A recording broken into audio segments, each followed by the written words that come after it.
Welcome back to another episode of the Casey Campbell Podcast. Casey Campbell with you, of course. Pleased to be joined by Cole Williams. Of course, we'll be driving down at Speedfest for the Rackley WAR team. Hey, Cole, how's it going? It's going good. How about you? Doing well. So let's talk about what your schedule is going to look like this year. I know you've been in a lot of races. I know you do a lot of, late model, short track racing all across the country. What's your schedule going to be like this year? Yeah, right now it's looking like, of course, we're doing Cordell, Georgia Speedfest this weekend.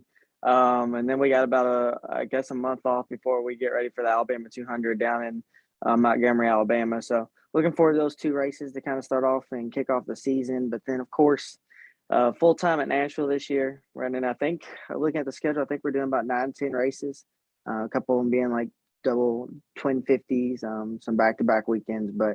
But overall, those are the main primary focus right now. Of course, we're trying to add races here and there as the season goes on, and always searching for sponsors for the late model, and maybe pick up some races here and there towards the end of the year or even in the middle. So right now, those are the focus. Hopefully, hit the snowflake maybe at the end of the year and kind of go from there. So let's talk about Speedfest down there. What kind of car are you going to be running? I know there's all these separate divisions that are down there. Yeah, so it's a pro late model with the JEG CRA All Stars Tour. Been running with them for a little bit, but yeah, they run 604 crate engines, so it's about a crate late model series with sealed engines, so everyone's kind of more at an even playing field. So talk about like running these late models. How'd you get connected with? How many races do you plan on running with Willie this year in this category? Yeah, for sure. So.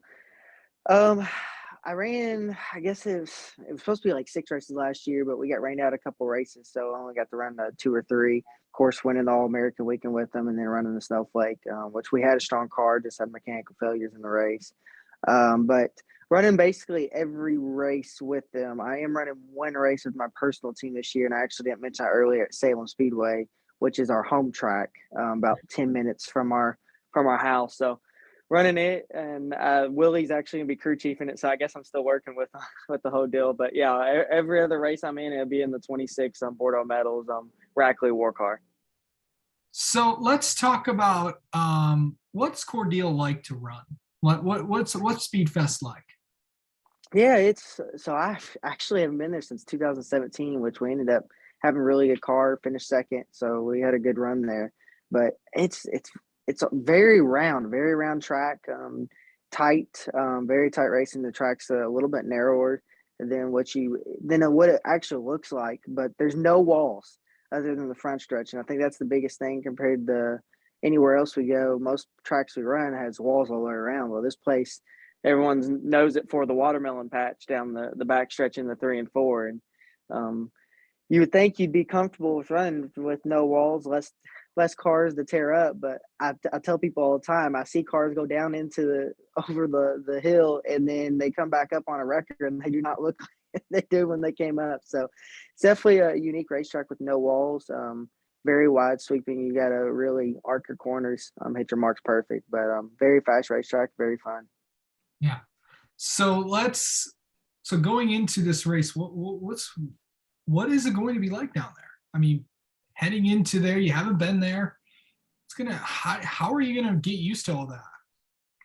I'm just gonna hopefully. I mean, I've watched videos and stuff. That always helps a little bit, trying to refresh your memory what the track's like, how it races, things, small details like that. But I have a few laps there back in 2017, so that's gonna help a little bit. But we have practice Thursday, practice Friday, and qualifying Friday. So hopefully by race time Saturday, we have plenty of laps around there, and then. Of course, the guys, Rackley WAR, I mean, they always bring really good race cars, really good notes, and there's really good guys that kind of help me and guide me to make us as fast as possible. So I definitely feel confident we have a good team, good car, and hopefully shoot for a win. Yeah. So correct me if I'm wrong, but did you get married this off season? I did, actually. I got married December 18th, so married man now. So what has that been like? I mean, I know you and Yeah. your wife have dated for so long, and now it's what has it been like? Oh, it's been, I tell people, it's honestly hasn't changed too much other than she has my last name now. So I think the biggest thing right now is just transitioning all of her stuff over, like bank account stuff like that, adding her to things and changing the last name of instead of Emily Baker, it's Emily Williams now. So other than that, I mean, day to day, it has not really changed too much. I mean, we've been together for 8 years, so we kind of already passed that honeymoon stage, I guess you could say. Yeah, for sure. All right. So, and then, you got gaps. I know, could we see you anywhere else? Could we see you in a pop-up ARCA race or something like that? Or anything I don't else? know. I don't know. There's always talks, and I mean, we're always trying to work different angles. So don't be surprised if you see me somewhere. But I try to make the most of every opportunity I can, and if I can get my foot in the door to a good car or something, I'm definitely gonna jump on it. I mean, I'm a racer at heart, so if I can get it behind the wheel, and I'm gonna do it. All right. Cole Williams, thank you so much for taking some time to talk with us, and good luck at Speedfest this weekend, bud. I appreciate it.